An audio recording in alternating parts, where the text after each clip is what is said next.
আজ একটা নতুন রেসিপি নিয়ে এসেছি, পুর ভরা কাঁকরোল। এই দেখো বন্ধুরা, আর এই কাঁকরোলগুলোকে এরম ভাবে কেটে নিয়েছি, দুটো মুখ বাদ দিয়ে। এবারে এগুলোকে একটু নুন দিয়ে সামান্য সেদ্ধ করে নিয়েছি। এই যে, এই দেখো, এগুলোকে এবারে তুলে নেবো, নিয়ে এর ভেতর থেকে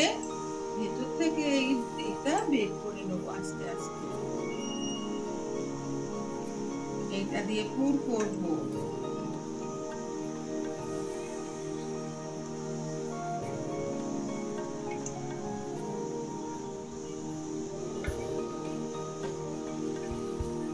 এই দেখো, ঠিক এইরকম করে ভেতর থেকে দানাটা বের করে নিতে হবে, তারপরে পুর করবো। এগুলো সব রেডি করে রেখেছি, এই ভেতর থেকে এটা বের করে রেখেছি পুরটা যেটা ছিল। এখানে পেঁয়াজ কুচানো, রসুন কুচানো, টমেটো কুচিয়ে আর একটা ডিম সেদ্ধ করে রেখেছি। এইবারে কড়াই তেল দিয়েছি, এই রসুনগুলো দিয়ে দেবো, দিয়ে একে একে করে ভেজে নেবো রসুনটা। একটু নাড়াচাড়া করে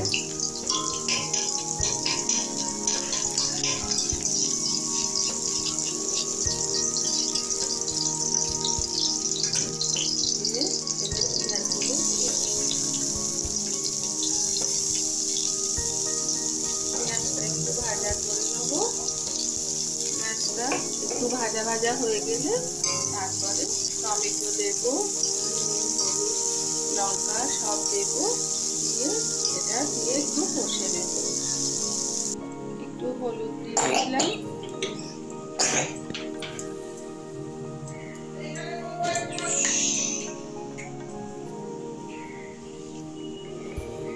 একটু লঙ্কার গুঁড়ো দিয়ে দিলাম,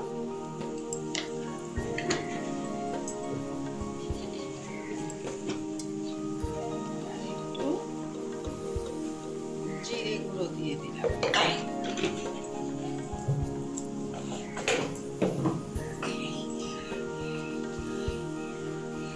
পরিমাণ মতো নুন দিয়ে দিলাম,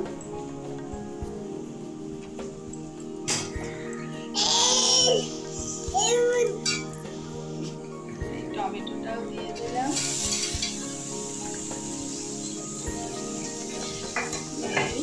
এবারে একটু নাড়াচাড়া করবো করে এবারে এই কাঁকরোলের ভেতরের যে অংশটা ছিল সেইটা দিয়ে দেবো, দিয়ে এটাকে একটু ভাজা ভাজা করে নেব।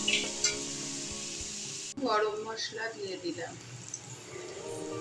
এবারে এটাকে হয়ে গেছে, এটা এবারে নামিয়ে নেবো, নিয়ে পুর ভরে দেবো, দিয়ে ভাজবো। আমি সব পুর দিয়ে রেখে দিয়েছি। এইবারে কড়াই তেল দিয়েছি, আর এই একটা করে নেব। আর এইখানে একটু ময়দা নিয়েছি, ময়দার উপর একটু এরকম করে দিয়ে দেবো, যাতে এইটা বেরিয়ে না যায়, বুঝেছ? এরকম করে দিয়ে আস্তে আস্তে এই তেলের মধ্যে দিয়ে দেবো।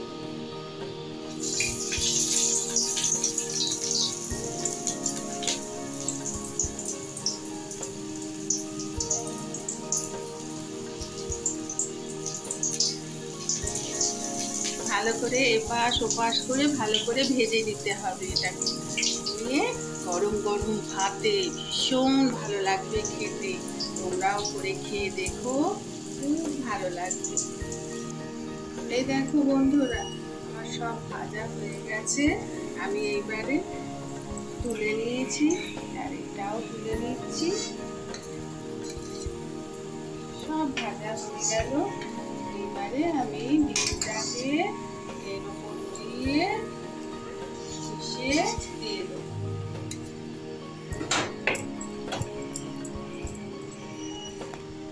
এই দেখো হয়ে গেছে, এর উপর দিয়ে আমি এই ডিমটাকে মিশিয়ে সব কটার উপরে দিয়ে দেবো, দিয়ে তারপর গরম গরম ভাত দিয়ে খাওয়া দারুণ খেতে লাগবে। এখন মুখেই যা গন্ধ বেরিয়েছে, খুব সুন্দর। তোমরা বাড়িতে করো, খেও, আর জানাবে আমাকে কেমন।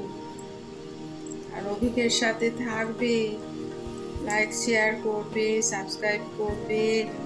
সবাই ভালো থেকো, সুস্থ থেকো। নমস্কার। এই দেখো, এই দেখো, দেখেছো কত সুন্দর হয়েছে দেখতে।